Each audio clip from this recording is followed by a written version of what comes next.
I've just spent the last half an hour watching a Tibetan lecture just so that I can try and pronounce the name of your band right. Hell yeah! Still got no idea. Yeah, it's pronounced Hinayana. Okay. Yeah. Cool. So That's pretty assumed. pretty straightforward. I know that word's kind of confusing. I can't tell you how many shows we've played where like the headliner is like, want to give a shout out to, and then they say the band name wrong. I'm just like, oh, thanks, but almost. You're like, I'm sure they're very happy about that, but we did our bit too. Yes. Let's get straight into it, man. The new EP, Death of the Cosmic, is out now. It's been out for nearly a month. Yes, sir. How's the reception been so far? It's been all positive, man. I've been really happy with how it's been received.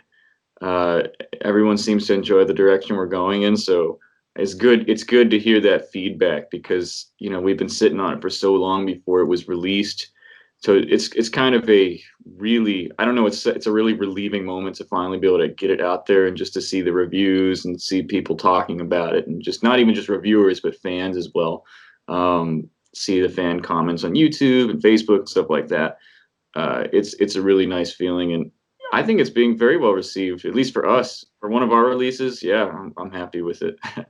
Yeah, I mean, for a relatively new band, there's already a fair amount of hype about you. I mean, a few friends that I've mentioned to that I'm doing an interview with Hinayana, and they go, "Oh, that's a really good band." Hell yeah. So, That's cool to hear. yeah, That's very cool to hear. yeah. So it's great to have that. I don't want to say hype, but that buzz about you when Yeah. it's been one album and two EPs, I think. So Yeah, and it's a great like kind of indication of where we should go for like, the full length and everything, the next that we're working on next. So it's pretty okay, cool to hear all that stuff. And it's like a better gauge of where we need to go, which is kind of weird because like we were working on the EP and we'd finished it and it was kind of supposed to be an in-betweener kind of thing. And then we had to sit on it for a long time, and it was kind of just, that got kind of caught up in the making of the deal with Napalm, of course. And then we were just sitting on this stuff, but we wanted to write new stuff, and it's just kind of hard to gauge where we should go because we didn't even get feedback on our thing that we just put all this effort into. So it was kind of cool now that it's finally out. Cool. So this EP was, like you say, it was supposed to be in between albums. Was there any with the Cosmic EP? Was there ever supposed to be like a lead into a new album, or like you say, was it purely to kind of gauge reactions? Yeah, it was supposed to act. I mean, it was a number of things. I would say that first and foremost, it was kind of for us at least as a band, it was sort of meant to, be, I wouldn't say like an exercise in like writing stuff, but it was supposed to be like kind of like, all right, let's really step it up. Let's see how much we can step it up in terms of songwriting and recording and production from our last album, Order Divine. And so it was sort of, yeah, we really wanted to do that before we moved on to the next album. You know what I'm saying? Yeah, absolutely. Yeah. Cool. It's interesting that you already talked about stepping up from Order Divine because it was a very impressive album. A lot of people had a very positive things to say about it. So now that the dust has settled a little bit on Order Divine, how do you look back on that album? Yeah, so I'm still proud of it, obviously. I think we all are, and what we were able to accomplish on the limited budget and limited studio time that we had with that one. But that's always how it is in the very beginning, I think.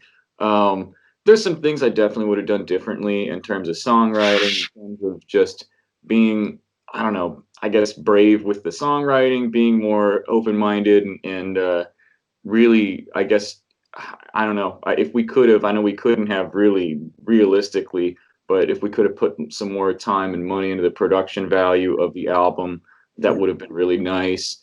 There are some things I think that we look back on it and everything that, I've been listening to it for a long time now myself, just, critiquing my own songwriting and performances and things like that. And so it's kind of weird. Like, I mean, every time I hear some of the stuff on there, I'm like, I always remember my own criticisms of that, Yeah. and like, I'm like, oh, yeah, I needed to do that differently, or yeah, we got to still work on that. Um, but it was really fun, and sometimes I go back and I hear stuff, and if we haven't played a song like at rehearsal in a while, and we go listen to the recording of it, um, it's like, oh wow, it's pretty cool that we were able to do this.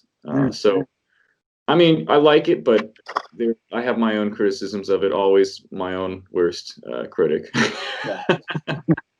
I think everyone always does, though. I mean, even bands like Iron Maiden and Judas Priest look back on their first albums with some critique. Yeah, absolutely. Well, and especially after working on the new stuff, from even just Death of the Cosmic, it's like, put a lot more effort into some of the songwriting on that, and then look back at the other songs from Order Divine, and it's kind of like, oh man, okay, yeah, we totally could have done that differently. There are parts we could have put in there that like we didn't, or that just maybe we weren't brave enough, or you know. But now we're a little more confident, so we're gonna do some cool shit moving forward. It's kind of funny that you've got this new EP to promote, but the consensus seems to be, yeah, this EP is really good, but trust me, the new stuff is going to be even better. Yeah, I would like it to be like a little better than the EP. Moving a little forward. Hopefully it's not worse. Hey man, you never know. We'll try our best. Yeah. But like I say, you've got that solid foundation to build on already. There's a lot of people enjoying what you do, so I think it can only get better. I hope so, man. Yeah. We got some new ideas and some cool new stuff that we want to try with the next album for sure. That it was definitely influenced by some of the stuff we did on the EP, which I'm very excited about. Let's talk about some of the ideas behind the EP. Sure. Like you say, it's all new stuff as far as I know. Well, as it should be because it's all stuff you built on. But Yeah. what kind of subjects are touched upon on the new EP? The EP, the general theme of it is sort of about, and you can kind of see this in the album cover, the album artwork, and Yeah.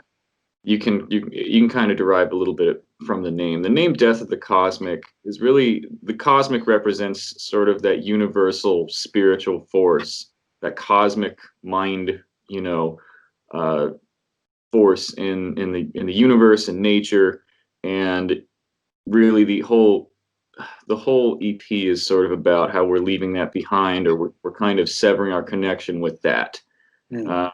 severing our connection with nature, and it's sort of about. There's a lot of themes of self-destruction. Some songs like have a sort of like, even the title track is sort of has more of an acceptance of that whole idea that we are destroying sort of ourselves on this planet. And you can kind of see in the album artwork, you've got this knife's edge building cutting through the dead trees and the gloomy landscape, leaving a shadow in with there's a shadow with like stars in it and stuff that's kind of leaving it all behind, and sort of cutting through. It's this big bombastic looking, ominous looking thing cutting through in those dying trees. And that's sort of the whole theme of the EP. Is just every song kind of carries the same thread of those themes. Yeah. Now, the artwork's very interesting. I mean, you basically explained it very well there, but it's kind of, I hesitate to say heartbreaking, but what should be a beautiful scenic picture, and there's that ugly concrete slab just decimating it. Yeah. I think I could be wrong, but I believe this was a photograph. It wasn't a painting or a drawing. Yeah, this is actually, so the album artwork is done by Travis Smith, who I believe the way that he does it is that is a photograph, and then he does the guy's a magician as far as I'm concerned. He's an amazing artist. He does like these sort of painted textures that he is able to. I think he does photography, and I think that he does painting as well, and he uses those painting textures and the painting stuff in like on his computer with graphic design to sort of implement everything together and make this really surreal, looking image. I mean, as far as the album artworks that I've seen from it, it looks like what he sort of does. But yeah, very talented and carried out my vision of that pretty like spot on. Yeah. And in addition to that, you've also done the music video for Cold Conception, Yes. which is obviously suitably gloomy and everything that goes with the album and the EP, sorry, and the artwork, Yeah, and the themes. But it also has a somber tone to itself in that it features Naturre Ganganbaigal. I've probably pronounced that wrong. So, no, I think you're right. Oh, okay, cool. Naturre Ganganbaigal, I believe that's his name was pronounced. Yeah, so it is very sad, to hear him on the song. So it makes it even more morose, if you like. Yeah, it's definitely it's a very bittersweet sound, because his parts are very beautiful, but it's just very gloomy, and even just knowing that he passed away, it's just like, man, this makes it's really that much more powerful for us, especially even just having worked with him. Yeah. How did the collaboration come about? Yeah, so we had been speaking online, and as far as within the band, we really wanted to work on something with him because, again, I had known about Tengger Cavalry, his band, for many years. I think the first time is crazy. I think the first time I heard about Tengger Cavalry was like, I think they were starting off and they were just getting on social media, and I think I saw like a Facebook ad that they had done, and the guy was very smart with that, so I'm not surprised. And I think it was funny. It was like Mongolian metal, and I was like, let's see what the hell this is. Like, whoa, this is really unique. This is this is really cool. You got the throat singing and like the I don't even know what the instrument was called back in the day. I know what it's called now, the horsehead fiddle. Uh, but yeah, so I was really ecstatic when he wanted to like hang with us, and later on when we discussed with him the idea of him collaborating, he was all for it. And we couldn't decide whether we wanted him to do vocals, play one of his traditional instruments, or do some sort of like throat singing. And we ended up settling on the horsehead fiddle because I just heard so many songs of his that I heard that, and that's such a beautiful sounding instrument. I was like, we got to have something like that. And ultimately, we didn't want it to sound too much like Tengger Cavalry, so we just thought, let's just stick with one of these, three things. We'll leave the throat singing for Tengger Cavalry stuff. And I think that honestly, I mean, so it was kind of weird, like that we had met him. Oh, and by the way, I didn't even know for like a long time that he had moved from New York City to Austin, Texas. So so it was like, whoa, he's like right around the corner. What the hell? How did I not know this? But again, we met on Facebook and stuff, and I saw he lives in Austin, Texas. I'm like, are you kidding me? What? How did that happen? Okay. You're messaging him and he's going, "Yeah, I'm behind you in the 7-Eleven right now." Well, it's crazy. It's like he has, there's a town out here, a bee cave, and I think that's where he had like a little like kind of ranch set up, and he had like some horses, and I mean, I was like, man, that is so cool, especially coming from New York City. And it's funny because like Austin downtown, obviously before COVID-19 hit, downtown was pretty, I mean, for me, I grew up out in the country, and downtown here is pretty active and packed, in my opinion. On like a Friday night or something. We're hanging out down by the bar, the Dirty Dog Bar. That which is actually gone now. They just closed their doors a week or two ago, which is a real shame. But and he was talking about, oh, this town I just like it down here because it's so empty. From New York City, it's like, well, I was like, what? That makes sense where he's from over there, but like, it's like, holy crap, all right. If you say so.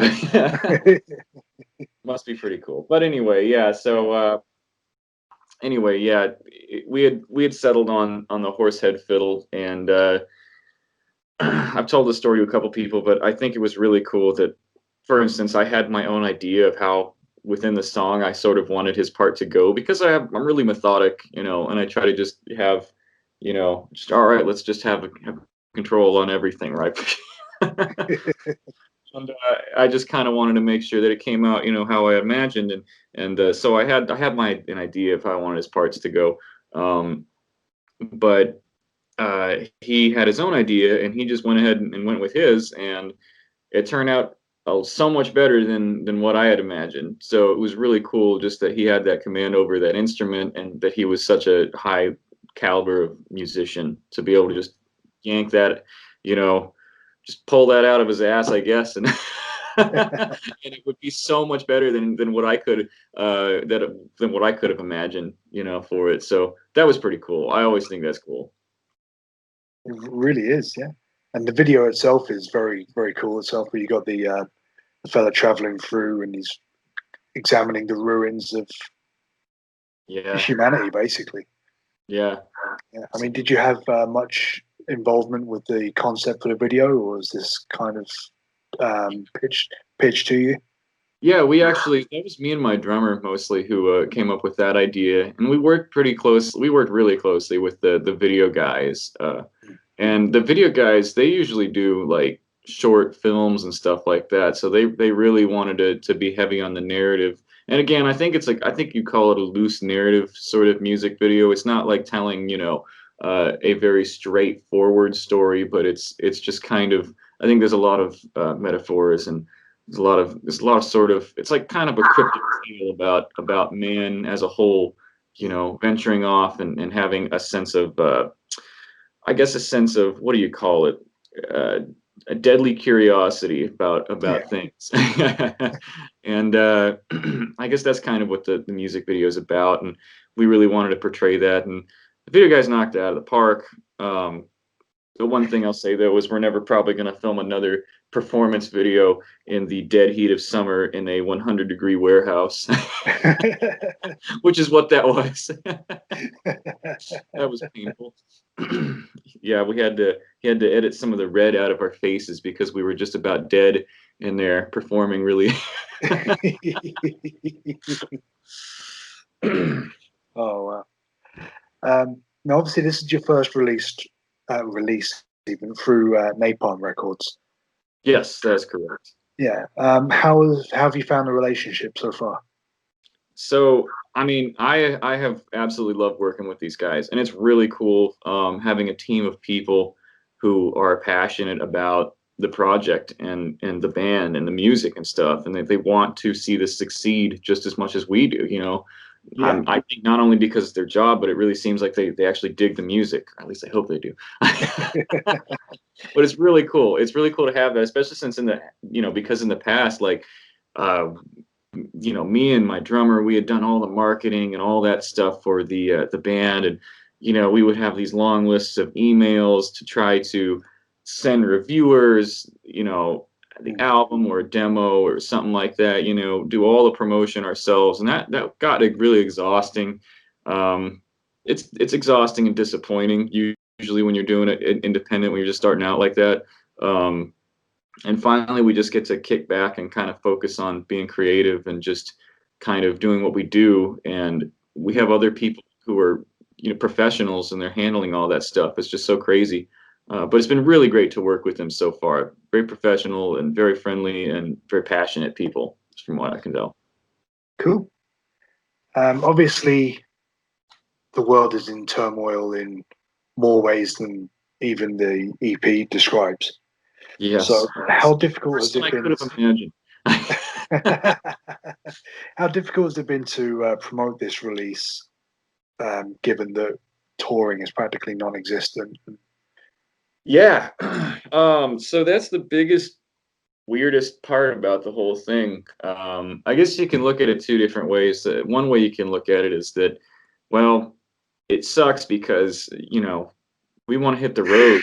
I Yeah. know we at some point with these songs, you know, whether it's next year or whatever. I mean, I'm pretty confident that things will return to some sort of normal here in the music industry, whether or not it takes a while. I mean, it'll happen at some point. In my opinion, I hope so. I'm just trying to be positive about it. You know what I'm saying? Yeah, absolutely. But I think it's really weird because it's like normally we'd be like, all right, let's get some shows. We would maybe even do a local like release show for just the fact that, you know, just kind of celebrating the people who have helped us locally. We couldn't do any of that. You know, we can't do any of that stuff. And it's really a bizarre feeling, because it's like it's out there, and so we have to look at other. I think the most difficult part is looking at other content to try to fill that void of being able to hit the road and really promote it. Um, yeah, so that's one way of looking at it. The other one is also that it's kind of nice to be able to release something during this time period, because I feel like it would kind of suck not having anything to look forward to if we hadn't released anything this year. I mean, this was something that was really made us happy to release, and I think it made a lot of people happy too. Uh, Yeah. and I think that it's like, man, I think we're lucky that at least we got to release something, and we didn't just, you know, sit on our butts and not release anything and not tour and not do any, you know what I'm saying? Like that would have Yeah, sucked way absolutely. worse. So at least we got to come out with this, and hopefully make some fans happy, make some listeners happy, and, you know, help people get through this weird fucking time. Yeah. Plus, like you say, you'd already been sat on it for a while, so it just would have been a real kick in the balls not to be able to get it out Yes, this absolutely. year. Yeah, it was like before it even came out, we're like, all right, wait, the world's ending? Great, okay. Oh my God. I Could have know been. we told you it would, but can you just wait a minute before it's We didn't see that one coming. Not quite. Damn. It's almost like the world has gone, well, fuck you too, then. Yeah, exactly, right. Oh, Oh, man. Casey, thank you very much for taking the time to speak to me today, man. I really do appreciate it. yeah, I man. I had a apologize great for time the talking to you, connection and I issue. really appreciate you giving me the time. It's really cool, man. Um, yeah, thank you. Anytime, mate, anytime.